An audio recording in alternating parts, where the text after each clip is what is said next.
1절부터 4절인데 우리 한 절씩 교독했으면 좋겠습니다.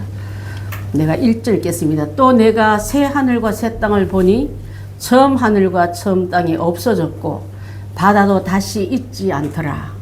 또 내가 보매 거룩한 성 새 예루살렘이 하나님께로부터 하늘에서 내려오니 그 준비한 것이 신부가 남편을 위하여 단장한 것 같더라.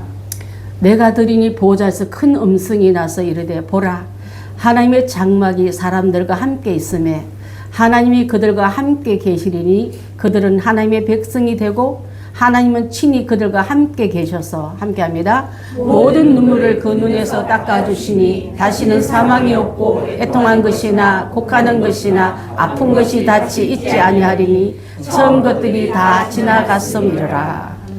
아멘. 예수님이 태어나선 탄생 저전 12월 25일이지만은 저는 항상 생각할 때 무수한 지구의 별들 속에 많은 우주 공간에 떠 있는 별들 속에 예수님이 하필이면 왜 이 땅 지구라는 것을 방문하셨을까? 사랑하는 여러분이 있고 제가 있기 때문에 방문한 줄 믿습니다. 아무리 힘들어도 자녀가 있는 집은 잘 찾아가요. 극구 많은 별들 가운데 이 지구라는 곳에 오셔서 하나님 나라에 가자. 너는 그렇게 살려고 예배하고 나를 따르고 나의 계명과 명령을 따라간 자에게는 이제 그 많은 별들 가운데 예수님이 이 땅을 밟으셨다는 것만 해도 엄청난 거예요. 하나님 그분이 유대 땅 베들레헴에 오셨던 것도 엄청납니다. 우리와 같이 언어를 쓰시고 우리와 같이 음식을 먹으시고 우리와 같이 피곤과 배고픔과 좌절도 아는 분으로 왔다는 것은 그렇게 중요할 줄 믿습니다. 그래서 예수님께서는 사람의 말을 하시고 손으로 그 손으로 병자의 손을 잡아 일으키기도 하고 우리와 같이 환자와 같이 죄인과 같이 식사도 나누면서 이런 일을 하셨다는 생각할 때 이 별을 방문하신 예수님, 천국 같은 아름다운 그 왕국을 버리고 가장 낮고 낮은 이 땅에 와주신 예수님, 그것은 바로 우리같이 낮아져야지만 우리를 만날 수 있고 버릴 수밖에 없는 우리를 당신이 버림을 당하고 우리를 취함을 얻기 위해서 오셨다는 사실을 생각하니까 저는 이 천국을 생각하면 너무나 귀하고 아름다운 거예요. 천국의 모양은 정사각형입니다. 정방형으로 되어 있다고 되어 있어요. 길이가 같고 똑같은 모양이라서 우리 포스키아의 그 창시자도 천국의 환상을 보면서 네 가지 예수님을 이렇게 봐도 예수님만 보이고 저렇게 봐도 예수님만 보이는 사복음서를 통해서 이 복음을 만들어냈거든요. 교리를 만들어냈거든요. 그래서 오늘은 하나님과 우리가 함께 하시기 위해서 그것이 바로 임마누엘 되신 예수님을 소개하고자 합니다. 낮아지지 않으면 그분을 만날 수 없어요. 여러분 교만하신 분들은 주님을 만날 수 없습니다. 왕궁에 안 계시고 그는 가장 낮은 곳에 짐승 소리내는 냄새나는 외양간에 계셨습니다. 보물을 들고 예수님을 경배하러 갔던 동방 박사들이 예수님을 별을 놓치 보니까 너무나 밝은 인공적인 빛이 많으면요 진리의 빛이 약해질 수밖에 없어요. 궁궐 옆에 가다가 별을 놓쳐버린 거예요. 그러다 보니까 왕이 났으면 왕궁에 가서 물어봐야지 묻다가 2살 이하의 아이들이 대학살 당하는 일을 비밀을 주는 일이 바로 그때 일어났거든요. 여러분 한 사람 한 사람도 주님을 만나려면 낮은 곳으로 임하세요. 높고 화려한 곳은 예수님 안 계십니다. 그런데 우리는 그 예수님 안 계신 곳을 자꾸만 찾아가지 않습니까? 그걸 추구하지 않습니까? 그러면 출세했다고 생각하고 착각하게 하지 않습니까? 자, 이제는 이 예수님의 귀한 그 일을 감당하기 위해서 우리를 살아가서 우리를 건져주시려고 이 땅에 예수님 보내시고 천국으로 인도하시기 위해서 우리를 귀한 일로 인도하신 이 이야기를 한번 해보고 싶습니다. 가을 하늘을 보면요 꼭 너무나 맑아가지고 금방 예수님이 올 것 같은 착각을 느낄 때가 많아요. 너무나 사진 찍어놔도 너무 예쁜 거예요. 자, 그럴 때마다 어느 나라보다 복이 드문 맑은 하늘을 보면서 자, 옥도 티도 없는 맑은 저 하늘에는 하나님의 신성을 가리키고요. 또 흘러가는 구름 심심하면 일어나는 그 구름들은 주님이 구름 타고 오실 거니까 하고 재림을 생각하게 되고요. 또 바람이 불게 되면은 인생에 작은하게 휴식에 쉬어가는 바람을 사인을 주는구나 하며 그 바람 안에도 주님의 음성이 들리는 것 같고요. 또 땀을 흘릴 때는 자 열매가 있다. 조금 있으면 곧 거둔 때가 있으니까 조금만 더 열매 맺기 위해서 땀도 흘리고 힘도 쓰라 하는 그런 응원가가 들려오는 것 같아요. 저는 그렇게 느껴봤습니다. 제가 중앙감리교회 달라스 중앙감리교회에서 사역할 때 저는 새 하늘과 새 땅을 볼 때마다 막 가슴이 떨리려고 그래요. 여러분한테 설교할 때 몇 번 했던 분도 있지만 아마 처음 듣는 분도 계실 거예요. 연말에 우리가 송년 예배는 전 교인들이 다 모이기 때문에 한 4, 5천 명 보이는 교회예요. 저희 달라스 중앙감리교회 굉장히 큽니다.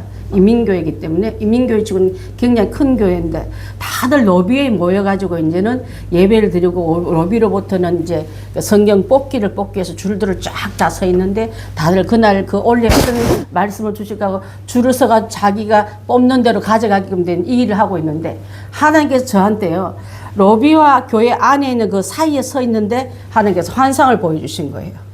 좀 전에 예배드렸던 강대상과 그 앞에서 찬양 사역자들과 목사님과 또 성찬위원들 다 있던 그 자리가 하나의 그 휴지가 없어지지 확 뺏기면 두둑 떠듯이 그게 없어지고 새 하늘이 열리는 거예요. 새 땅이 여기 새 무대가 올라가는 거예요. 그래서 내가 잠을 잘못 자서 이렇게 어지러서라고 다시 눈을 떠서 보니까 사람들은 그걸 못 보낸다. 저 눈에만 그게 보이는 거예요. 그러면서 이 세상은 없어지고 하나님께서 새롭게 하는 무대가 오는데 그것이 바로 네가 딛고 있는 이 땅은 녹아지고 저 하늘도 없어지고 이 모든 사람들도 다 내가 새롭게 하노라는 말씀이 왕왕왕 물소리처럼 들리는 거예요. 그래서 저는 너무 놀래가지고 집사님, 권사님 저 소리 안 들리니까 다 못 알아듣고 어떤 말 하면 내년에 송구연심이 끝나고 해피 뉴 이어 뭐 새해 복 많이 받으세요. 자녀가 잘 될 거예요. 어머 권사님하고 막 허가고 시끄러운 소리 듣는데 내 소리가 아무리 외쳐도 못 알아듣는 거예요. 그래서 하나님 왜 저들 귀에는 안 보이고 내 눈에 보이고 내 귀에만 들릴까요? 하고서 그랬더니 뭐 원래 새 차를 사야 되고 아들을 장가를 보내야 되고 취직을 했다고 그러고 집을 새로 샀다고 막 그렇게 웃는 소리는 더 크고 내가 막 그분들에게 저 앞에 저 모습 좀 보세요 하는 이 말을 못 듣는 거예요. 그럴 때 복음은 다 열린 게 아니라 주어진 자에게 들리는데 이 땅에 있는 관심은 저리로 많고 열심 있게 축복도 많이 하고 치어서의 말도 많이 하는데 왜 복음의 말씀에 있는 길을 딛는 자가 이렇게 없을까 하고 굉장히 그 마음이 슬퍼서 돌아온 길에 우리 남편한테 있었던 얘기를 해줬어요. 하나님 새로운 마지막 시대 때는 우리가 딛고 있는 이 땅이 아니라 새 하늘과 새 땅으로 열어주시는데 새 하늘이 신천신저지예요. 신천지란 말을 이단이 쓰는 바람에 진짜 좋은 말을 우리가 못 쓰는 거예요. 신천지를 여러분 축복받아 하면 내가 신천지 목사라 오인받을까봐 신천지 단어를 안 쓰게 되게끔 이렇게 살고 있는 우리들입니다. 오늘 21장부터 우리 1절부터 있는 이 말씀도 마찬가지로 그때는 하나님께서 하늘에서 새 예루살렘 성이 내려오는데 우리가 딛고 있는 이 성이 아니라 병들고 사기치고 미워하고 전쟁하는 성이 아니라 하나님의 예비한 그 성 앞에서는 우리가 그 땅에 설 때는요 이렇게 하는데 그 준비한 것이 신부가 남편을 위하여 단장한 것 같더라 그랬습니다. 여러분 결혼식 날 신부가 최고로 예쁜 날이에요.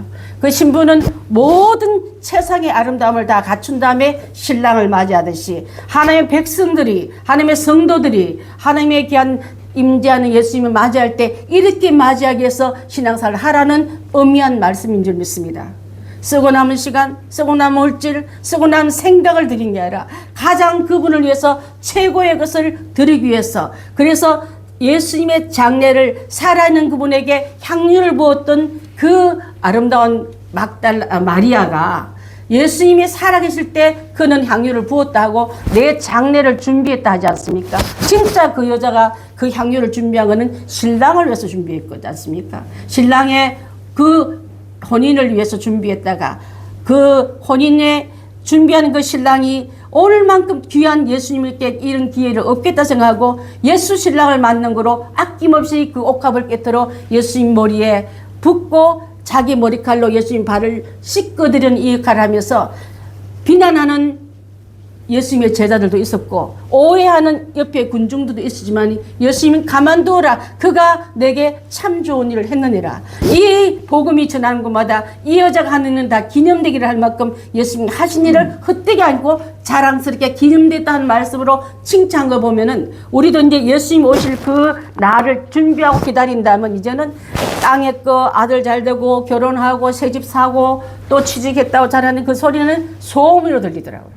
왕왕왕왕 소음으로 들리고 예수님 이때 이렇게 새 하늘과 새 땅이 열리면서 여기를 보라. 땅에 네가 딛고 있는 이 세상은 다 없어지고 새 하늘과 새 땅이 열리는데 거기서 올라갈 일을 전하여라 하는데 듣는 자는 너무 없어서 제 목이 터지라 외쳐도 귀담아 들어주지 않고 내 소리는 그 음성의 군중 소리에 이게 갇혀버리는 거예요.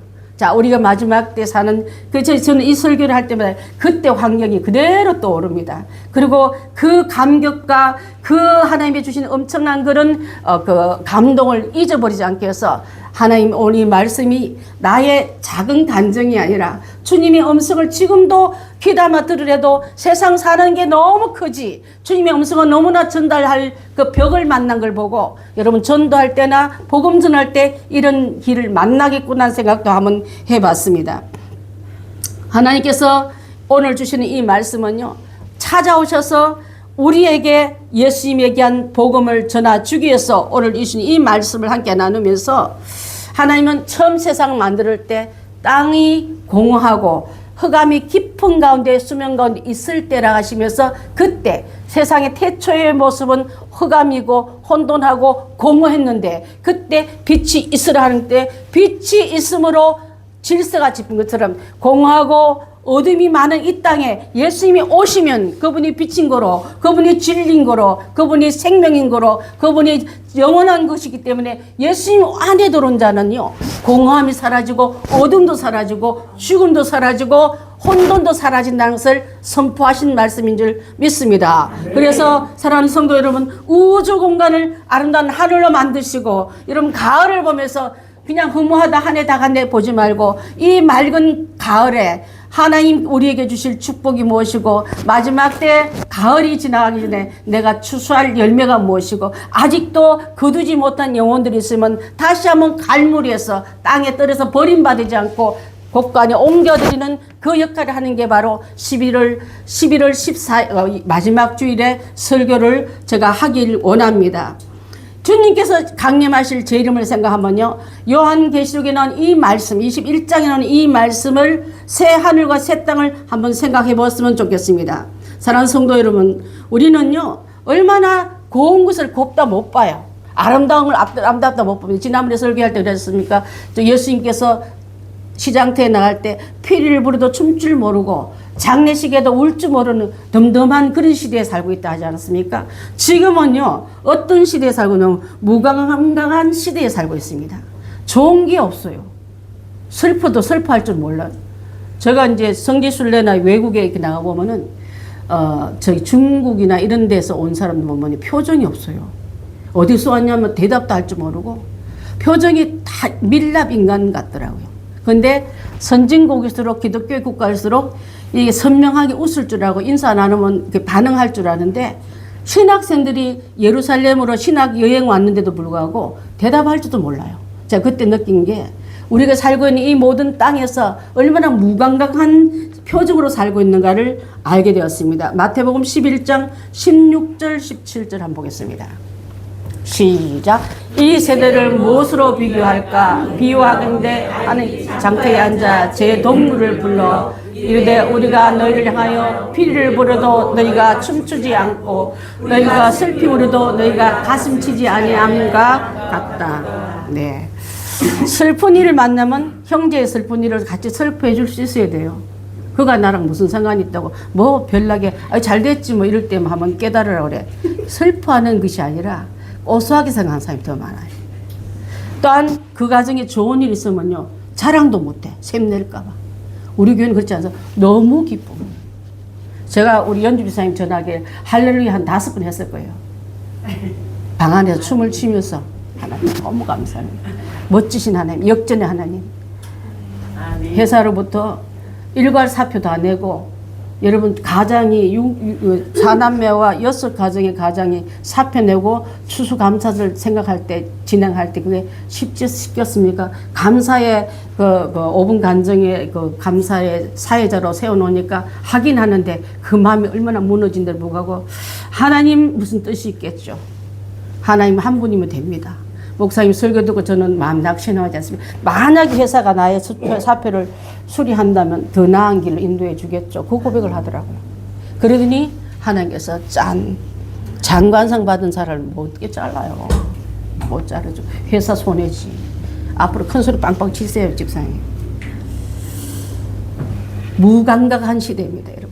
그래서 이 가정에 일어난 일 우리 교회 자랑이고 기쁨이기 때문에 함께 나누면 우리 함께 그 기쁨이 우리 가슴에 차고 들이지 않습니까? 두 번째로는요, 무의미의 시대랍니다. 사람들이 왜 사는지 의미 없이 사는 거예요. 목적 없이. 애들한테 물으면 넌 뭐가 되고 싶니? 몰라요. 이래요. 엄마가 정해줘야 알아요. 이렇게 말해요. 내가 뭐가 될지 엄마가 정해줘야 안 돼요. 옛날엔 대통령도 된다 그러고 뭐 장관도 된다고 하다 못해 뭐 다 하면 본다 그랬는데 지금은 그렇게 하면 말하면 안 될 것처럼 세상의 개들을 주눅들게 만들고 그들을 막 1등 아니면 못 살게 만드는 이걸 때문에 가서 엄마한테 물어봐야 내가 뭐 될지 모르고 이렇게 대답하는 시대가 왔다 이 말이에요. 그래서 또 신앙 없는 사람은 하루하루 엔조이하며 살다 죽으면 그만이지 이렇게 살고 있습니다.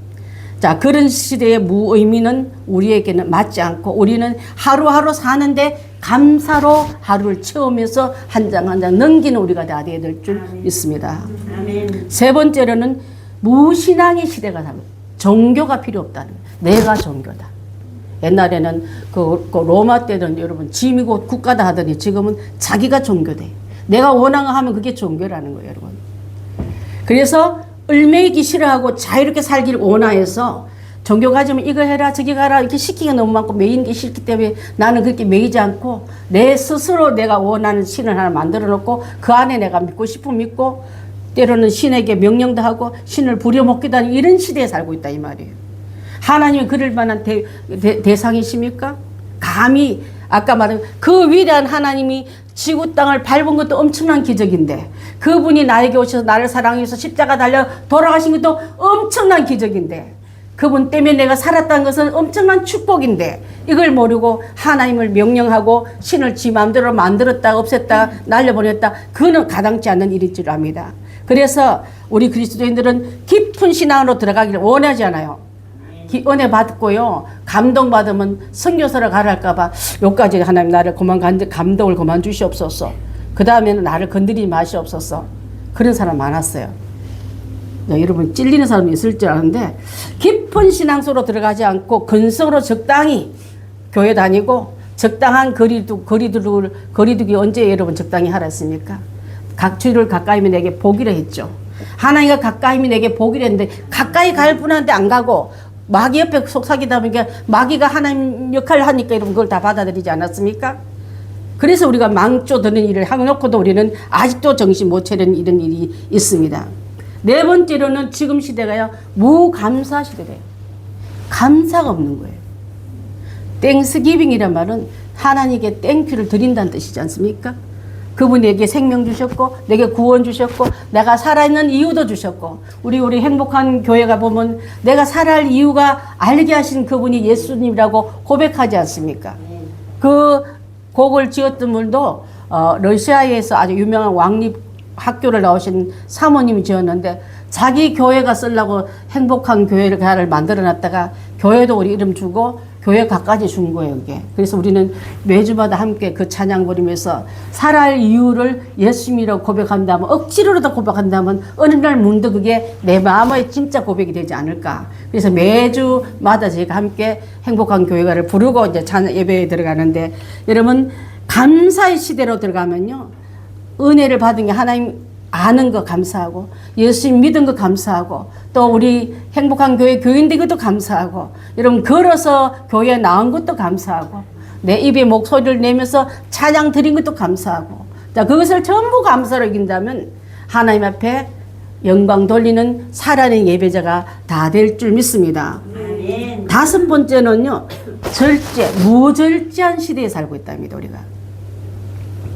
자신을 컨트롤 못하는 거. 생각 뭐 된 대로 우리 아이들도 뺏고 싶으면 뺏고 수단과 방법을 가지 않고 자기 인기, 남의 공적, 때로는 여러 가지 수고한 것을 지가 다 한 것처럼 하나님 불꽃 같은 눈으로 보고 있는데도, 자, 그래서 이러한 일을 하는 시대이기 때문에, 자, 그래서 감정의 브레이크도 못 잡아가지고 화를 조절 못해서 이상한 사건이 많이 일어나지 않습니까? 요즘은 옛날 같으면 또라이 같은 소리가 요즘은 정상인처럼 나오고 있어요.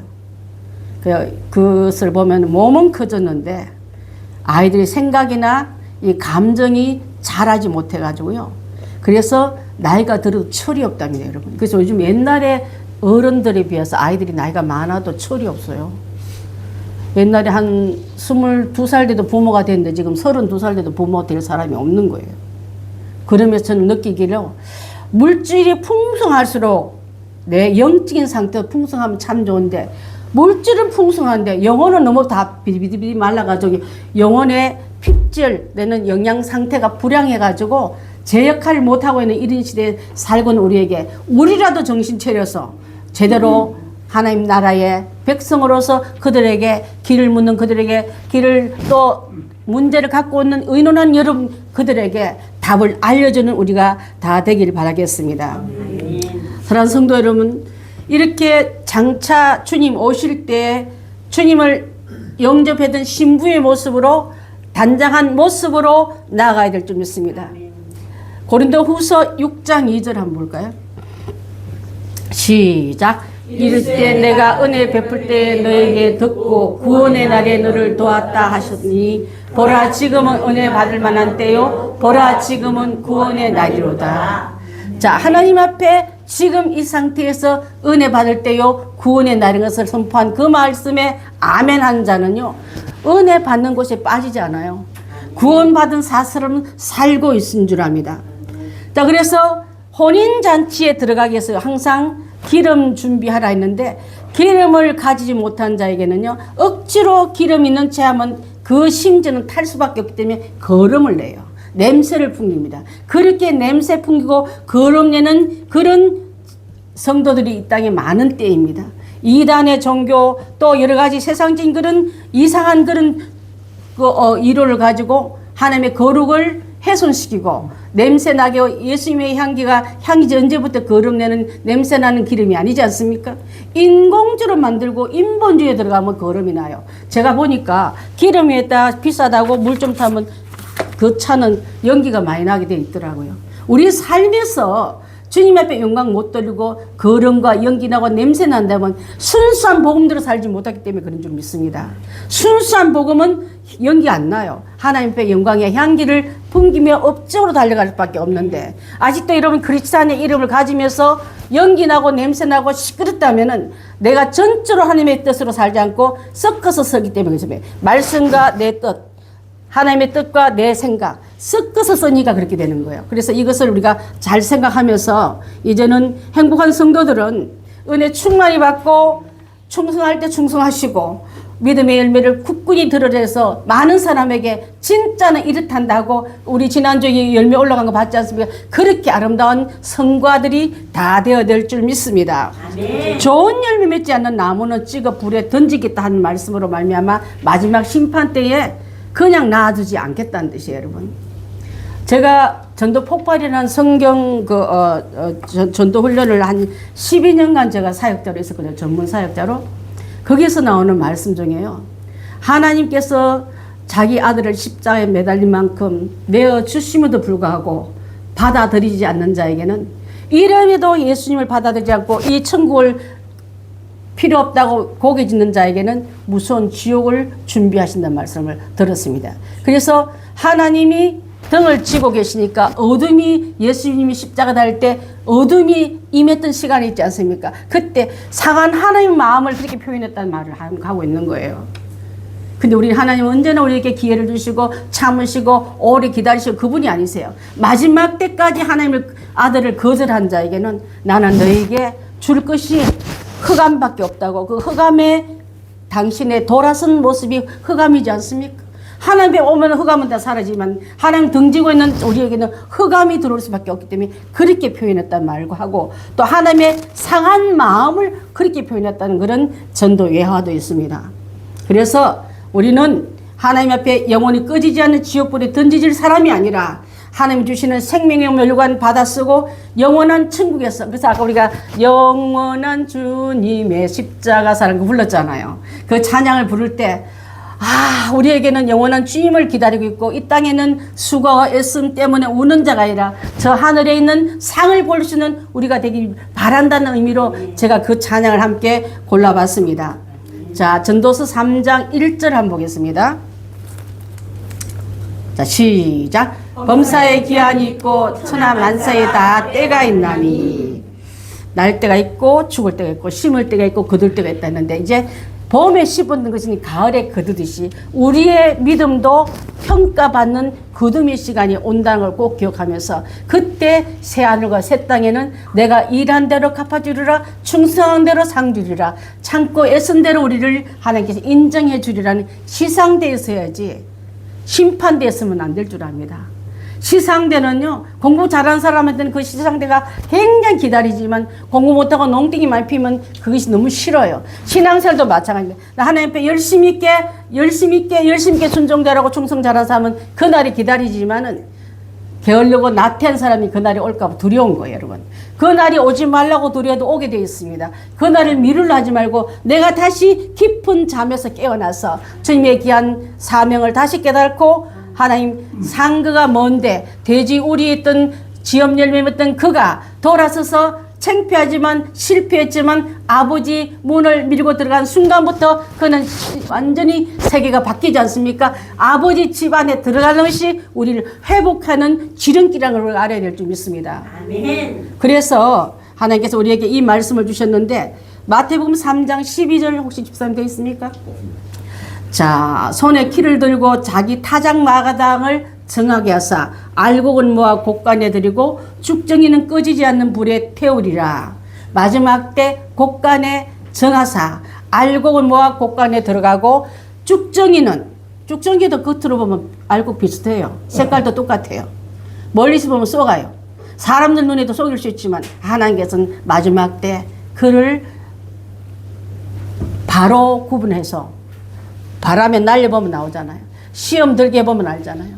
시험에 들어서 헐떡 날아가는 자리 이탈한 성도 되지 말고, 시험 오더라도 자기 자리를 굳건히 지켜서 그 알곡의 자리에 우리가 들어갈 때 하나님은 그런 자를 거두어서 천국 곳간으로 들어간다고 이렇게 생각하고 있습니다. 여러분, 이제 가을은 겨울을 준비하는 계절이에요. 이제 곧 겨울 옵니다. 여러분 신앙들이 겨울이 되지 않길 여러분한테 부탁합니다. 겨울은요, 생명이 살 수가 없어요. 봄 같은 시절도 있고 여름 같은 뜨거운 계절도 있지만 차디찬 겨울이 갈 때 예수님 날 찾아오면 어떡하겠습니까? 마음은 시급 빠지고, 또 그 아궁이는 옛날에 불을 언제 땐지 차디찬 그 솥에 걸려있는 그런 자 되지 말고, 지금도 여전히 주의 밥솥에는 복음의 밥이 끓고 있고, 그 사랑하는 뜨거운 마음 가지고 이웃께 해서 복음의 말씀을 나누고 전도하고 하나 이렇게 하는 계절에 주님이 오셔야지. 옛날에 저 솥이요, 사람들 몇 가마 쌀을 밥을 해내는 그런 솥이었어야 하고, 전설의 솥이 되지 말고, 현재도 그 솥에는 여전히 많은 사람을 먹이는 양식을 준비하는 현재 진행인 그 솥들이 다 되길 바라겠습니다. 과거에 했던 얘기 여러분 이제 그만하세요. 지금 현재 내가 주님과 어떤 관계를 갖고 있는지. 그래서 내가 주님 만난 시간이 겨울이 되지 않게 기도라는 이 말이 얼마나 저한테는 오는지 몰라요. 자, 김장도 하고 연탄도 드리고 두꺼운 겨울 옷도 준비한 것도 중요하지만은 찬바람이 들어오지 못하면 창호지에 그런 비닐을 갖다 씌운 것도 참 중요하지만, 내 영적인 이 온도가 내려가지 않게끔 하나님 성령 충만한 그 불로 나아가기를 바라겠습니다. 아멘. 차가운 그 체질은요, 암도 좋아하고, 차가운 그 체질은 뱀도 좋아해요. 뱀이 지나가 보세요. 땅도 식어지고, 열대지방에 뱀을 목에 감고 있으면 시원한 피서법이라고 하더라고요. 마귀랑 같이 있는 사람 보면 차갑습니다. 냉정해요. 아멘도 잘 안 해요. 표정도 그냥 비슷해요. 그 사람하고. 하나님 앞에 성령 충만한 여러분 되셨어. 언제라도 내 가슴에 복음의 씨가 들으면 봄 기운같이 이것을 품고 싹을 내고 자라게 하는 이 열기가 있어야지. 식어 빠진 거 가지고 내가 뭘 하겠단 말입니까? 예수 떠나가면요, 예수님 놓쳐버리면 이렇게 될 수밖에 없는 줄 압니다. 겉만 비슷한 신앙 가지고 예수 잘 믿는다고 아무래도 그 안에 생명력이 움트지 않는데 어떡합니까, 여러분? 그렇게 되지 않기 위해서 여러분 이 겨울을 잘 준비하기 위해서 영적인 겨울까지 준비 잘 하셔야 될 줄 믿습니다. 에베소서 5장 15절로 17절 말씀 있습니까? 없어요? 자, 읽어드리겠습니다. 그런즉 너희가 어떻게 행할지 자세히 주의하여 지혜 없는 자같이 하지 말고 오직 지혜 있는 자같이 하여 세월을 아끼라. 때가 악하니라. 항상 내 앞에 있는 시간이 아니에요. 이제 그만, 하나님 그만하는 사람 앞에 기다려주세요 할 수가 없는 거예요. 방주문이 닫히고 주님 부르는 시간에 그만할 그때가 오기 전에 주님의 말씀을 잘 찾아 행하는 우리가 다 되기를 바라겠습니다. 누가복음 12장 56절 있습니까, 집사님? 네, 보겠습니다. 시작. 외식하는 자여, 너희가 천지의 기상은 분간할 줄 알면서 어찌 이 세대는 분간하지 못하느냐. 외식하는 자를 외식이 뭐예요? 바깥에서 밥 먹는 게 외식이에요? 네, 그것도 외식이지만 형식에 치우치는 신앙생활을 외식이라고 그래요. 진짜 아니라 여러분 형식적으로 신앙생활을 하는 흉내는 종교생활을 하는 사람을 외식한 자로 보고 예수님 제일 싫어하셨어요. 바리새인과 사두개인들이 그랬거든요. 그들에게 하나님의 귀한 은혜는 말하면서 실상은 그것이 떠나 있는 그들에게 천지의 기상은 흐리겠다, 내일 비 오겠다 잘 알면서 어찌 이 시대의 흐름은 네가 분간하지 못하냐고 책망하셨습니다. 여러분 하나님의 귀한 의미한 이 말씀이 언제까지 여러분 앞에 들릴 것 같습니까? 안 들릴 시대도 온다는 걸 꼭 알아야 될 줄 믿습니다. 자연의 변화를 보면서 감상만 하지 말고 그 속에 담겨진 하나님의 메시지를 읽을 줄 아는 우리가 다 되어야 될 줄 믿습니다. 그럴 때는요, 하나님이 인간을 만들어 놓고 종기에 취하나 종기하지만 깨닫지 못하는 자는 멸망하는 짐승과 같다 했습니다, 여러분. 종기하게 여러분 지어졌지만 깨닫지 못하고 하나님께 돌아설지 못하고 그 길을 계속 간다는 짐승과 다를 바 없다는 말을 꼭 듣고서 하나님께 짐승에게 매를 치듯이 우리가 매 맞을 때 돌아서는 우리가 돼야지 그들이 똑같이 가는 우리가 돼서는 안 될 줄 믿습니다. 그래서 하나님께서 우리에게 예루살렘이 멸망을 보고 예수님이 건너편에 보시면서 예루살렘아 예루살렘아 선지자를 그렇게 죽이고 장차 예루살렘 성이 로마의 멸망을 보면서 울었던 예수님의 마음처럼 선지자를 보내고 깨닫게 된 주의 종들을 잡아 죽인데 혈안됐던 너희들이여 언제까지 내가 너희에게 기회를 줄 아느냐고 앞으로 저 성이 멸망하고 로마의 앞쪽에 그 망할 걸 생각하면서 예수님은 그 성을 보면서 울었던 것처럼 우리가 이런 애타는 부르짖음의 기도가 반드시 있어야 될 줄 믿습니다. 누가복음 19장 41절로 44절. 자, 한번 보고 마무리할까 합니다. 시작. 가까이 오사 성을 보시고 우심히 이르시되 너도 오늘 평화에 가는 일을 알았더라면 좋을 뻔하느거니와 지금 내 눈 속에 숨겨져 있도다. 날이 이를지라 내 원수들이 토둔을 쌓고 너를 둘러 사면으로 가두고 또 너와 및 그 가운데 있는 내 자식들은 땅에 맺히며 돌 하나도 돌 위에 남기지 아니하리니 이는 내가 보살핌을 받는 나를 알지 못한 이남이라.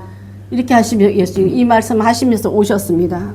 그래서 그곳에 가면 예수님이 앉아서 예루살렘 성을 보면서 오셨던 그 장소에 예수님의 눈물 교회가 서 있어요.